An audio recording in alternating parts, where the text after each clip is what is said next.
Family, sometimes life hits us so hard that it feels impossible to see anything good. The bills stack up, relationships break, dreams feel delayed, and suddenly our hearts are drowning in negative feelings. But I came to tell you tonight, God's blessings are not hidden from you. They are right there, wrapped inside the very moments you've been trying to escape. This message isn't about pretending life doesn't hurt. It's about opening your spiritual eyes to recognize that even in the storm, God is planting seeds of breakthrough. Tonight, we're going to tear down every lie that says you're stuck, you're not enough, or that God has forgotten you.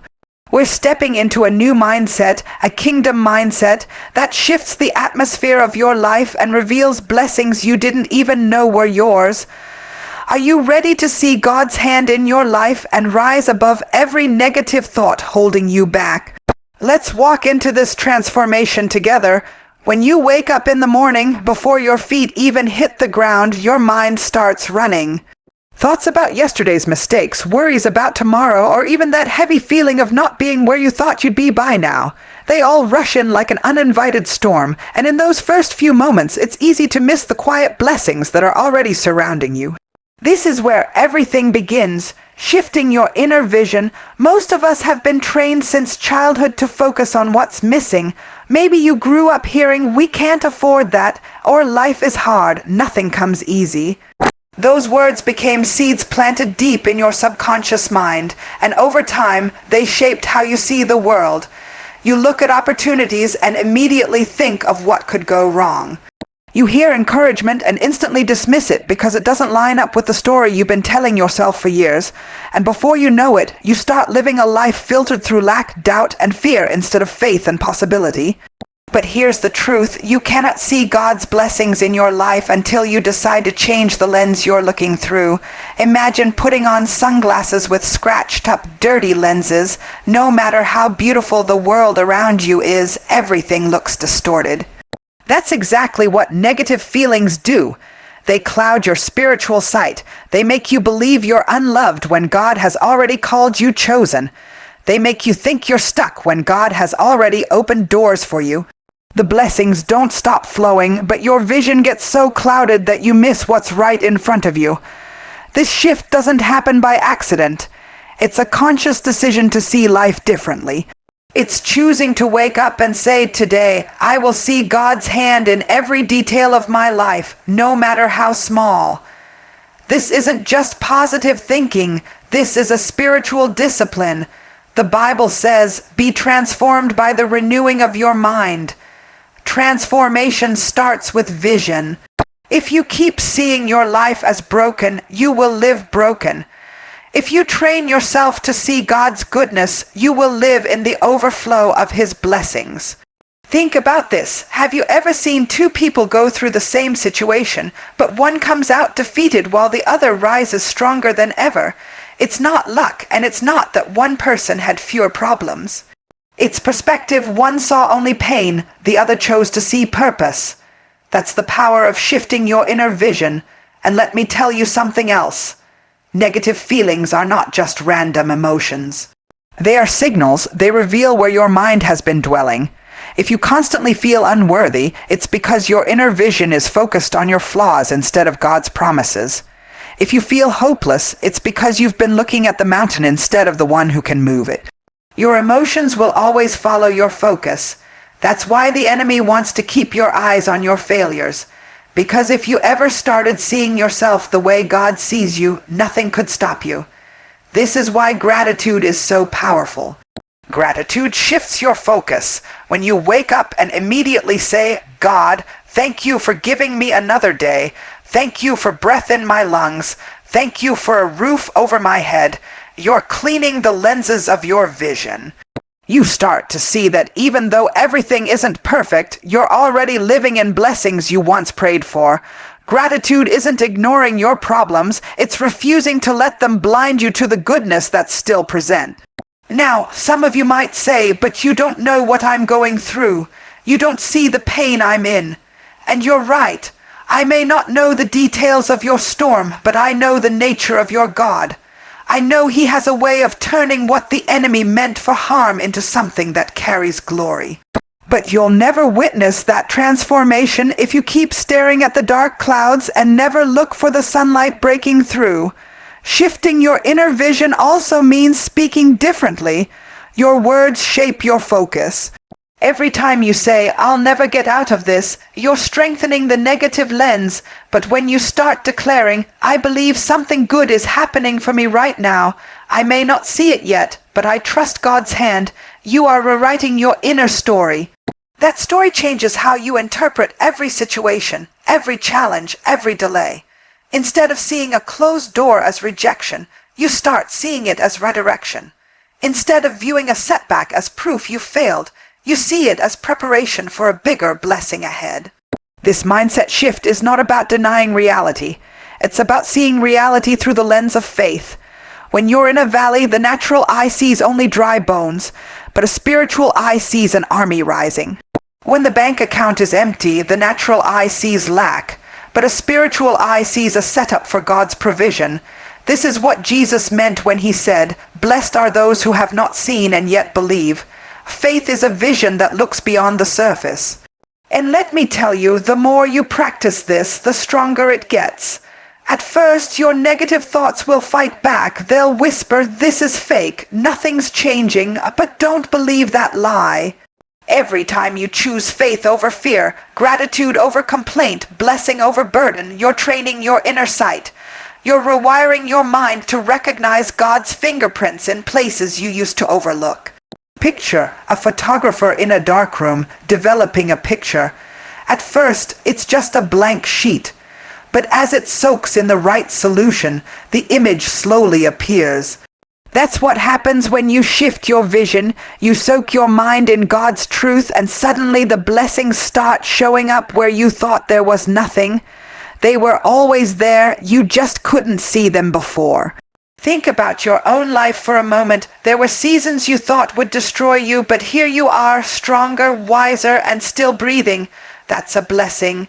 There were moments you thought you'd never recover from heartbreak, but somehow God carried you through and gave you new opportunities, new relationships, new strength. That's a blessing. You've overcome things that people around you don't even know about, and that survival is not by chance, it's divine grace in action. When you begin to see life this way, negative feelings lose their grip. Fear has no room to grow because you recognize that God has never left you, not even in your darkest nights. Worry begins to fade because you can point to moments in your past where God showed up and believe He'll do it again. Even pain becomes a teacher, revealing blessings of resilience, wisdom, and compassion you didn't have before. This is what it means to shift your inner vision. It's deciding every single day to look past what the world says is impossible and focus on what God says is already done. It's choosing to interpret your life through hope instead of despair, through abundance instead of lack, through faith instead of fear. And the moment you do, you'll realize that blessings were never hiding from you. They were waiting for you to truly see them. Every thought you think carries weight. It's like a seed planted in the soil of your mind, and over time, those seeds grow into beliefs, habits, and eventually the life you live every single day. Many people wake up already defeated because their minds have been trained to expect struggle, to anticipate failure, and to dwell on negativity. But there is a spiritual principle that changes everything, the renewing of your mind. When you make it a daily commitment to renew, refresh, and realign your thinking with the promises of God, negative feelings begin to lose their power over you. Most people don't realize that their emotions are simply the fruit of the thoughts they've been nurturing. You cannot plant seeds of worry and harvest peace. You cannot continually think about lack and expect to feel abundant. The mind works like fertile ground. It doesn't decide whether the seeds you plant are good or bad. It just grows whatever you feed it. If all day long you're feeding it fear, resentment, self-doubt, or bitterness, you will inevitably experience negative feelings. But when you intentionally plant seeds of truth, faith, hope, and gratitude, your inner world begins to change, and so does the way you feel about life. This is not a one-time fix. You can't just decide one morning to think positive and expect all your struggles to vanish. Transformation is a process. That's why it's written, "Be transformed by the renewing of your mind." Notice that it doesn't say renew your mind once. It says renewing, a continuous action. Every day, life will try to pull you back into old thought patterns.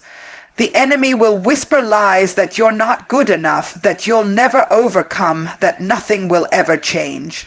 And if you don't intentionally counter those lies with God's truth, you'll slip back into the same mental traps that produce negative feelings. Renewing your mind daily is like spiritual hygiene. Just like you wouldn't go days without washing your hands or cleaning your body, you can't afford to go days without cleansing your thoughts. Every moment, the world is pouring negativity into your mind. Through social media, the news, conversations with people who don't believe in you, and even your own past experiences. If you don't wash those thoughts away and replace them with something higher, you'll carry them like invisible chains that weigh you down. One of the most powerful ways to renew your mind is through prayer and meditation on God's Word. When you start your morning by declaring, "This is the day the Lord has made, I will rejoice and be glad in it," you set a foundation for your mind to expect blessings instead of burdens. When negative thoughts come, and they will, you fight them with truth. If a thought says, "You're not strong enough to handle this," you remind yourself, "I can do all things through Christ who strengthens me." If a thought says, "You're alone," you declare, "God will never leave me nor forsake me." These are not just words, they are spiritual weapons that cut through the fog of negativity and anchor your mind in faith. Another key to renewing your mind is to watch the environment you allow yourself to be in. If you surround yourself with people who are constantly negative, speaking doubt, and living in fear, their mindset will start to rub off on you. But when you intentionally spend time with people who believe in possibility, who speak life, who point you back to God's promises, your mind begins to shift naturally. It's like stepping out of a dark room into sunlight. You start to see more clearly and the heaviness begins to lift. Journaling is another tool that helps renew the mind. When you write down the lies you've been believing and then counter them with God's truth, you're literally rewriting the narrative of your life. For example, if you've been thinking, "I always fail," write that down, then replace it with, "I am learning, growing, and walking toward victory because God's plans for me are to prosper me, not to harm me." The act of writing it and seeing it on paper reinforces new pathways in your brain. Over time, those new thoughts become your default response instead of negativity. Visualization is also a powerful aspect of mental renewal. Many people don't realize that your mind cannot distinguish vividly imagined events from reality. If every day you imagine failure, rejection, and pain, your brain prepares your emotions to match that expectation. But when you close your eyes and see yourself walking in victory, see yourself healed, see yourself restored, see yourself living fully in the blessings God has for you, your brain begins to align your emotions and actions with that vision. You start to feel more confident, more peaceful, and more open to opportunities because your mind has been trained to expect good things. And then there's the power of repetition. Renewing the mind isn't about hearing truth once. It's about hearing it so many times that it drowns out the noise of negativity. That's why affirmations, declarations, and even listening to messages of faith and empowerment are so important. Every time you repeat, "I am blessed, I am favored, I am more than a conqueror," you're strengthening neural pathways that support that belief. Eventually, it becomes harder for negativity to stick because your mind has been conditioned to reject it. This process isn't always easy. Sometimes it feels like a battle because you're fighting against years of ingrained thinking. There will be days when you slip back into old patterns, but that doesn't mean you've failed. Renewal is about persistence, not perfection. It's about waking up every day, no matter how many times you've stumbled, and saying, "I choose again. I choose to think higher. I choose to see through faith." When you make renewing your mind a daily habit, you start to notice subtle but powerful shifts. The same challenges that once overwhelmed you no longer have the same effect because your thoughts have been fortified with truth. Where you used to immediately assume the worst, you now expect the best. Where you used to dwell on fear, you now naturally move toward faith. Negative feelings may still try to creep in, but they don't stay long because your renewed mind knows how to push them out with light. You also begin to notice God's presence in places you never saw before. Renewal opens your spiritual sensitivity. You recognize divine opportunities in what once looked like closed doors. You hear solutions in what others call problems. You feel peace in the middle of storms that used to break you down. This is because a renewed mind doesn't just change how you think, it changes what you're able to perceive. Every breakthrough starts in the mind. If you want to overcome negative feelings, you can't just manage emotions on the surface. You have to go to the root, and the root is always in your thoughts. When you renew those thoughts daily, you're essentially aligning your inner world with God's divine blueprint for your life. Instead of living as a victim of circumstances, you start living as a vessel of purpose and power. And as this renewal process takes hold, you no longer wait for external blessings to feel joy or peace. You carry them within you because your mind has been trained to see everything through the lens of hope, faith, and love. Even when life throws unexpected challenges your way, your inner foundation remains strong because you've built it on truth that doesn't change with circumstances. There are moments in life when we carry invisible chains. They're not wrapped around our wrists or ankles, but they're just as heavy. These chains are forged from old wounds, painful memories, betrayals, regrets, and words that cut deep. We tell ourselves that time has healed us, that we've moved on, but every now and then, something triggers that buried pain, and we realize we're still holding on. What we often don't see is that holding on to the past blocks us from fully stepping into the blessings God has prepared for us. To experience freedom and overcome negative feelings, we must learn to release the past and walk in forgiveness. When someone has hurt you deeply, forgiveness feels unnatural. It feels like you're letting them win, like you're saying what they did was okay. But forgiveness isn't about approving of what happened. It's about choosing not to let the past define or control your future. Imagine trying to climb a mountain while carrying a backpack filled with rocks. Every step feels harder than it should. That's what holding on to pain does. You're trying to move forward while carrying unnecessary weight that only slows you down and keeps you from reaching higher ground. Some of the hardest people to forgive are not others but ourselves. We look back at mistakes we made, wrong turns we took, and opportunities we feel we wasted. We replay those moments over and over, wishing we could change them. But no matter how many times you revisit yesterday, it won't rewrite it. The only way to truly heal is to release it. Forgiving yourself is not saying, "I didn't mess up." It's saying, "Yes, I made mistakes, but I refuse to keep punishing myself for something God has already forgiven." Holding on to self-condemnation doesn't make you holy or responsible, it makes you stuck. Every time you replay a painful moment in your mind, you're giving it new life. You're allowing an old wound to bleed again, even when God has already offered the bandage of healing. This cycle keeps you trapped in negative emotions, anger, resentment, bitterness, shame. These emotions may feel justified, but they rob you of joy and cloud your ability to see God's blessings in the present. When you release the past, you're not denying what happened. You're declaring that it no longer has power over you. Forgiveness is also spiritual warfare. The enemy thrives in bitterness because it keeps your heart hardened and closed off from love.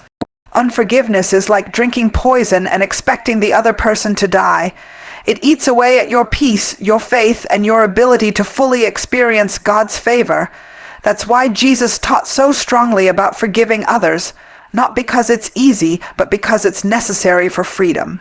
When you forgive, you're breaking spiritual chains that have kept you bound. You're reclaiming territory in your heart and mind that belongs to God, not to past pain. Releasing the past often means facing emotions we've avoided.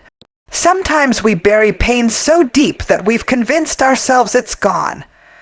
But you'll know you're still holding on when the mention of a certain name, the memory of a specific moment, or a trigger from your past immediately stirs anger or sadness.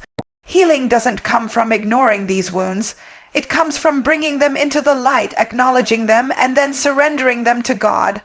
Prayer is a powerful part of this process. When you say, "God, this hurt me deeply, but I choose to forgive, help me release it," something begins to shift inside you. The hurt might not vanish overnight, but little by little, your grip on it weakens and your heart grows lighter. Forgiveness doesn't mean reconciliation. Sometimes the people who hurt you cannot be in your life because they are unsafe or unwilling to change. Forgiveness doesn't mean putting yourself back in harm's way. It means letting go of the anger, the need for revenge, the hope that they'll somehow fix what they broke. It's choosing peace over bitterness. You can forgive someone fully while also maintaining healthy boundaries that protect your well-being. There's also the matter of forgiving life itself.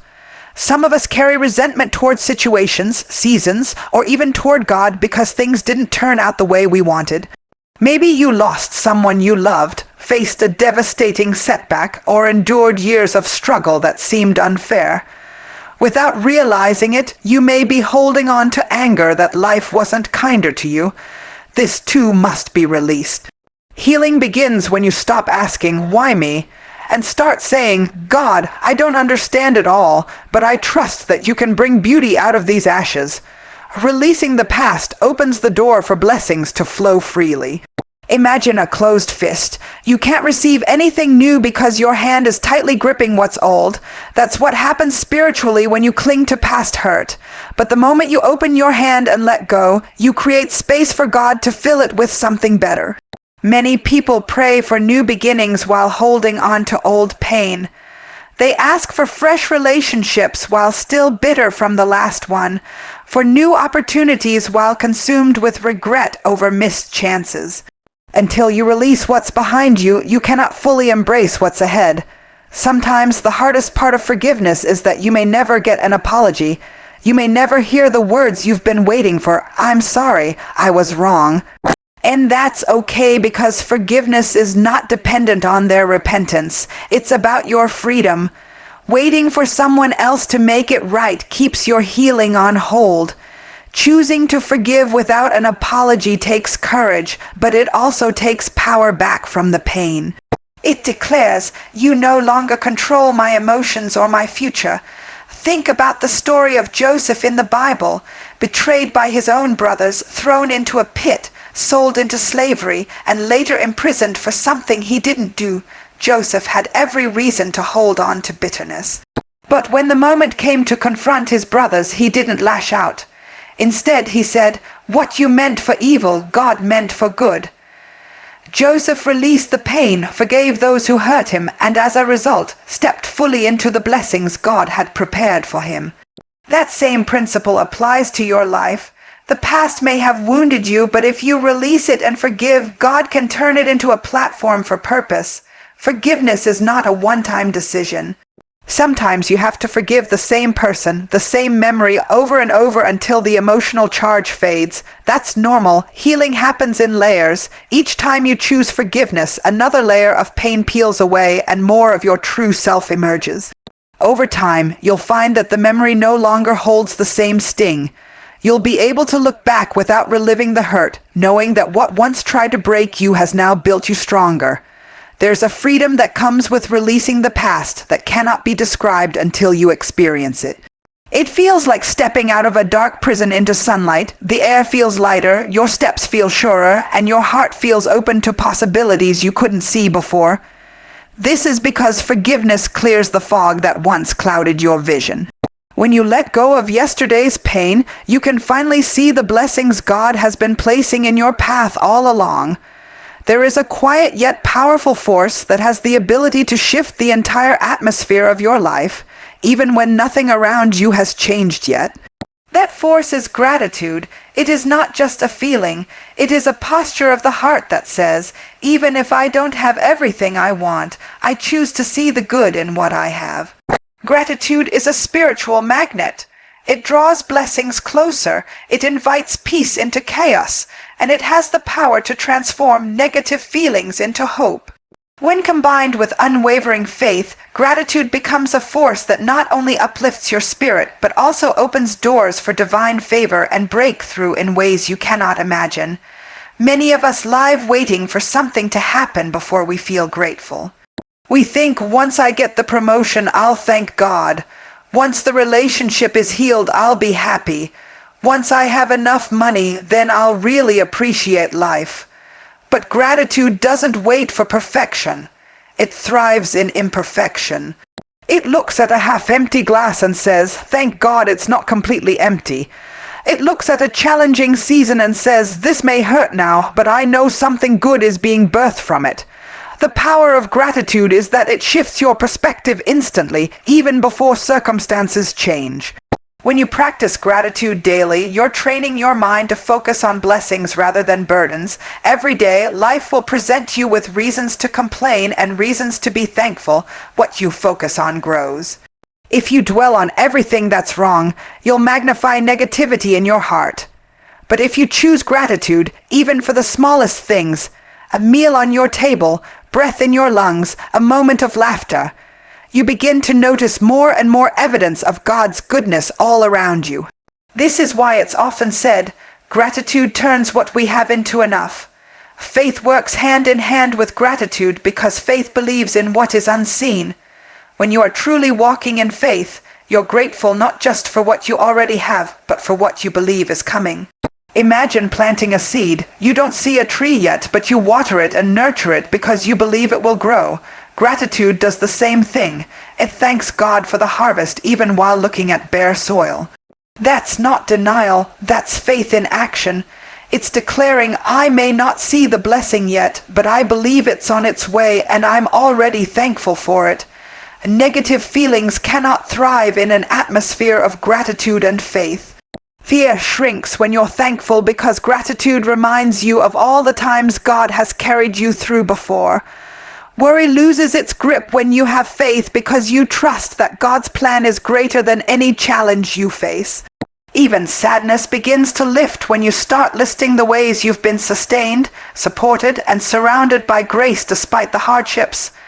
Gratitude doesn't erase pain, but it gives you strength to endure it without being consumed by despair. Developing a lifestyle of gratitude and faith requires intentional practice. One of the most effective ways is to start and end your day with thanksgiving. Before you reach for your phone in the morning, take a deep breath and say, "God, thank you for waking me up today. Thank you for giving me another chance to live, love, and fulfill my purpose." At night, reflect on the day and write down at least 3 things you're grateful for. Some days they might be big victories. Other days they might be as simple as, "I made it through today." Both matter because both remind you that you are being kept and blessed in ways you might otherwise overlook. Another practice is to speak gratitude out loud, even when you don't feel like it. Words have power. Saying, "I am grateful," shifts the atmosphere inside you and around you. When you verbally thank God for protection, provision, and peace, you're reinforcing faith and silencing the negative voices that try to dominate your thoughts.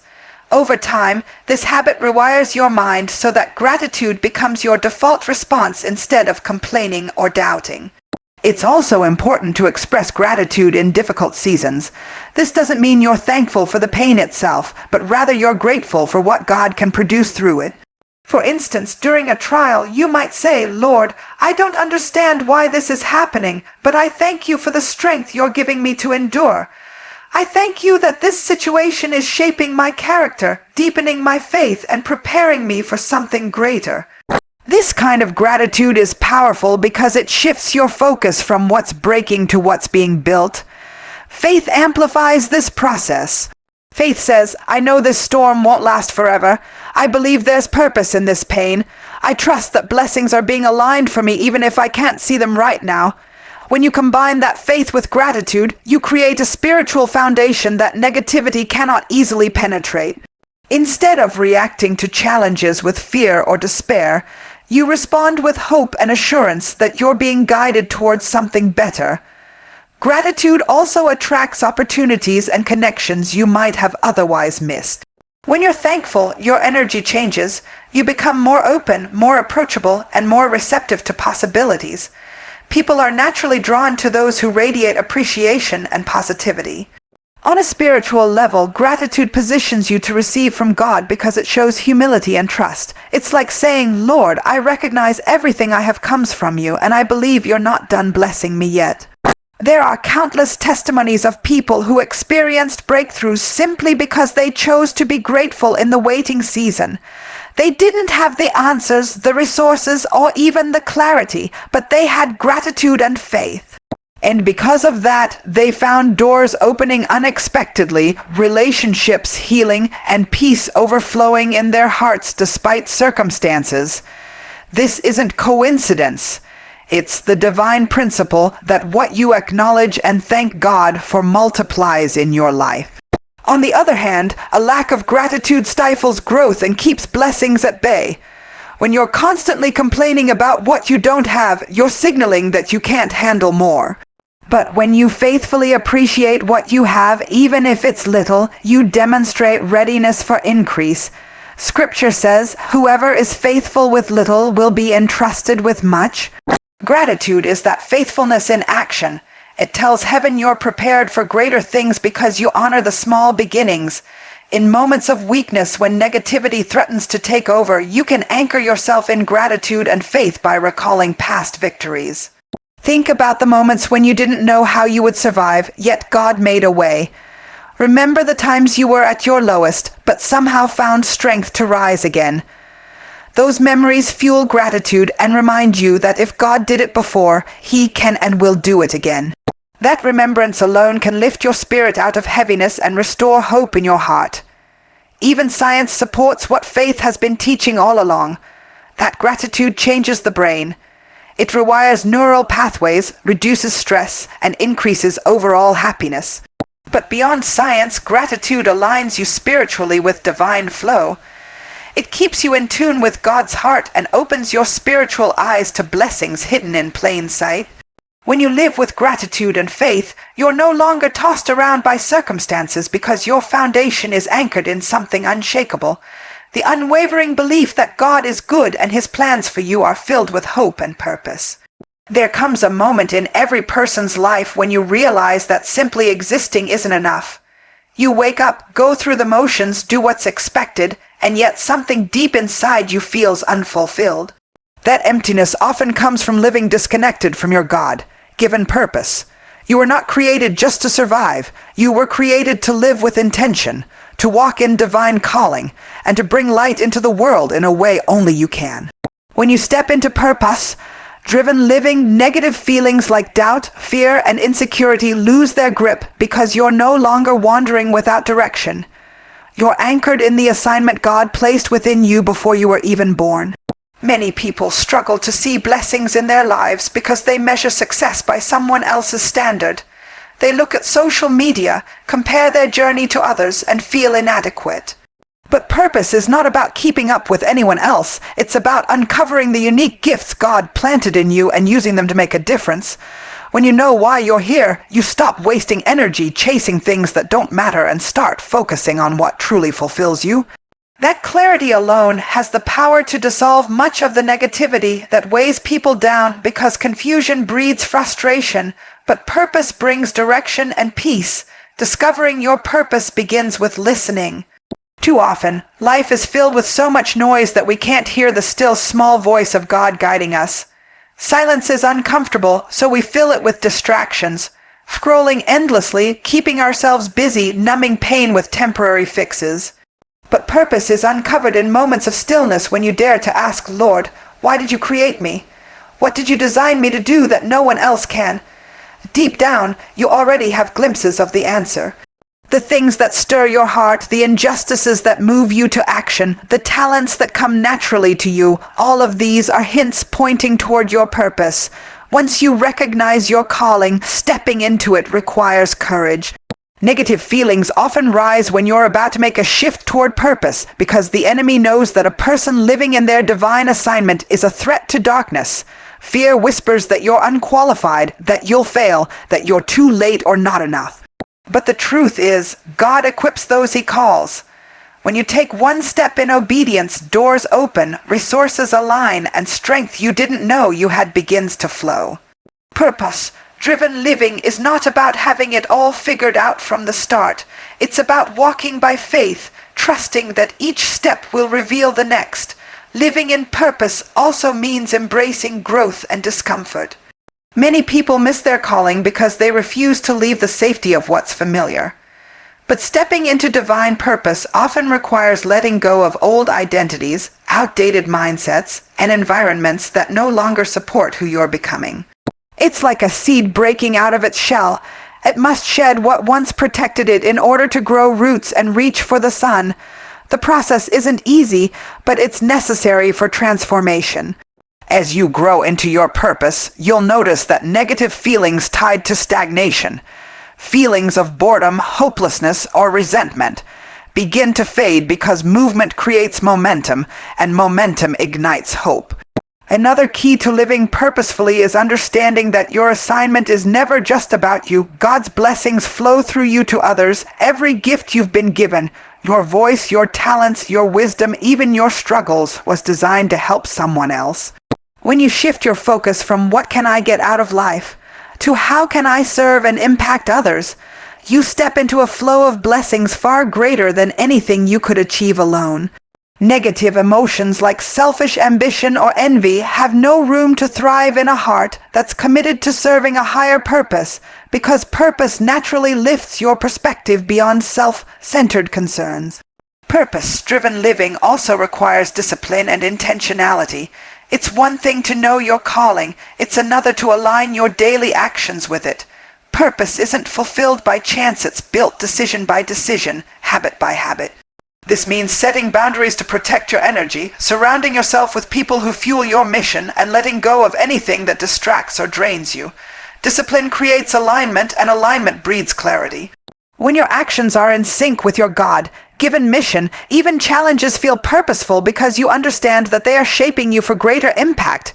There will be seasons when walking in your purpose feels lonely or misunderstood.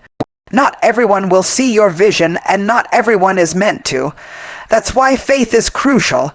You must believe in what God placed inside you even when others can't see it yet. During these times, negative feelings like doubt or discouragement will try to convince you to abandon your calling. But staying anchored in prayer, remembering past victories, and keeping your eyes on God's promises will sustain you. Purpose-driven living is about seeking divine approval over human applause. When you know you're walking in alignment with heaven, criticism and misunderstanding lose their sting. One of the greatest blessings of stepping into your purpose is that it creates resilience. Life will still bring challenges, disappointments, and setbacks, but when you're rooted in purpose, those obstacles don't define you. They refine you.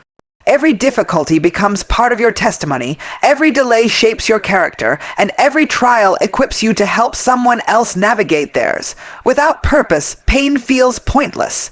With purpose, pain becomes powerful because you recognize that nothing you go through is wasted.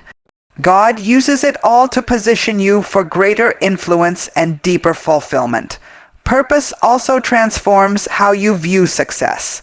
Instead of chasing titles, recognition, or material achievements, you start measuring success by obedience and impact.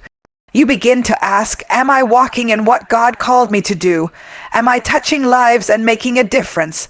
This shift removes the constant pressure to prove yourself to the world and replaces it with a quiet confidence rooted in divine identity. Negative feelings tied to comparison and insecurity lose their grip because you understand that your race is unique and cannot be measured by anyone else's lane. As you fully embrace your purpose, you naturally become a light to others. People are drawn to authenticity, and nothing is more authentic than someone who knows why they were created and is unafraid to live it out. Your courage to pursue purpose will inspire others to seek theirs. Your breakthroughs will become evidence that it's possible to rise above fear and live boldly. This ripple effect is part of God's blessing. It multiplies beyond your personal experience and begins transforming families, communities, and even generations. When you live aligned with your calling, you experience a deep sense of fulfillment that no amount of money, status, or validation can provide. There's a peace that settles in your soul because you know you're doing exactly what you were placed on this earth to do. Even on hard days, you carry an inner joy because your life has meaning beyond temporary struggles. That fulfillment becomes a shield against many of the negative feelings that once weighed you down because purpose brings stability where uncertainty once ruled. The beauty of purpose-driven living is that it doesn't just impact what you do, it transforms who you become. You evolve into the version of yourself God envisioned long before you were born. You move with confidence, love with depth, give with generosity, and rise with resilience. And through it all, you begin to see that every blessing you longed for, peace, joy, success, impact, was connected to your purpose all along.